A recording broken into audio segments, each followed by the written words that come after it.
NEET உட்பட நடைபெற்ற போட்டித் தேர்வுகளெல்லாம் தொடர்ந்து முறைகேடுகளை பாரதிய ஜனதா அரசு செய்து வந்தது. இதனால் ஏராளமான மாணவர்கள் பாதிக்கப்பட்டனர். பாதிக்கப்பட்ட மாணவர்களின் குரலாக தலைவர் ராகுல் காந்தி அவர்கள் இந்த வினாத்தாள் கசிவை குறித்து தொடர்ந்து பேசி வந்தார். அவர் செல்கின்ற இடங்களெல்லாம் திரளான மாணவர்கள் கூடி அவருக்கு ஆதரவு தெரிவித்தார்கள். இந்த வினாத்தாள் கசிவில் யார் சம்பந்தப்பட்டிருக்கிறார்கள், இவர்களுக்கு பின்னணியில் யார் இருக்கின்றார்கள் என்பதெல்லாம் குறித்து விசாரிக்க வேண்டும், அது கண்டறியப்பட வேண்டும். அதனால் பாதிக்கப்பட்ட மாணவர்களுக்கு ஏற்பட்ட மன உளைச்சலுக்கு இழப்பீடு தர வேண்டும் என்று தொடர்ந்து பேசி வந்தார்கள்.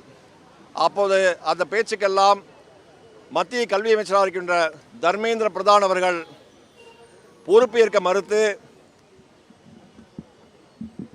மறுத்ததை கண்டித்து தொடர்ந்து நாம் ஆர்ப்பாட்டங்கள் போராட்டங்கள் எல்லாம் செய்து வந்தோம். காங்கிரஸ் கட்சியின் ஆட்சியிலே ஒரு ரயில் விபத்து என்றால் உடனே ரயில்வே துறை அமைச்சர் ராஜினாமா செய்து விடுவார்.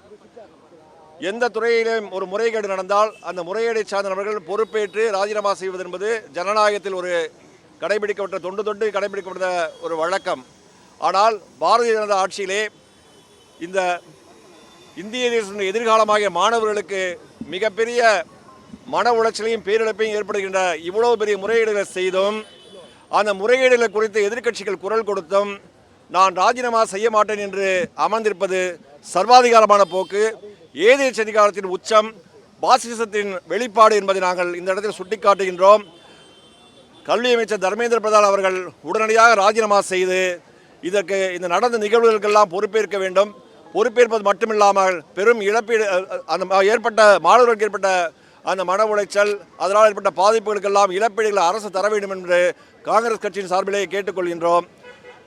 அதே வேளையிலே நேற்று மாணவர்களுக்கு தன்னுடைய தார்மீக ஆதரவை தெரிவிக்க வேண்டும் என்ற நோக்கத்திலே தலைவர் ராகுல் காந்தி அவர்கள், அன்பு தலைவி பிரியங்கா காந்தி அவர்கள் தலைமையிலே காங்கிரஸ் கட்சியின் நாடாளுமன்ற உறுப்பினர்கள் பிரதமர் வீட்டை நோக்கி பாத யாத்திரையாக சென்றபோது அவர்கள் தடுத்து நிறுத்தப்பட்டார்கள். ஜனநாயகத்தின் குரல் வலை நெருக்கப்பட்டது. ராகுல் காந்தியை மிக மோசமாக தாக்கினார்கள். ஏற்கனவே மாணவர் சமுதாயத்தை மிகவும் கொடூரமாக தாக்கியதை கண்டித்துதான் இந்த முற்றுகை போராட்டத்துக்கு ராகுல் காந்தி சென்றார். அவருக்கும் அதே நிலைமை. மோடியின் ஆட்சியிலே யார் எதிர்த்து பேசினாலும் அவர்களை வன்முறையை கையாண்டு அடக்கிவிடலாம் என்று, காவல்துறையை வைத்துக்கொண்டு அடக்கிவிடலாம் என்று நினைக்கின்ற அந்த போக்கு விரைவில் மாறும்.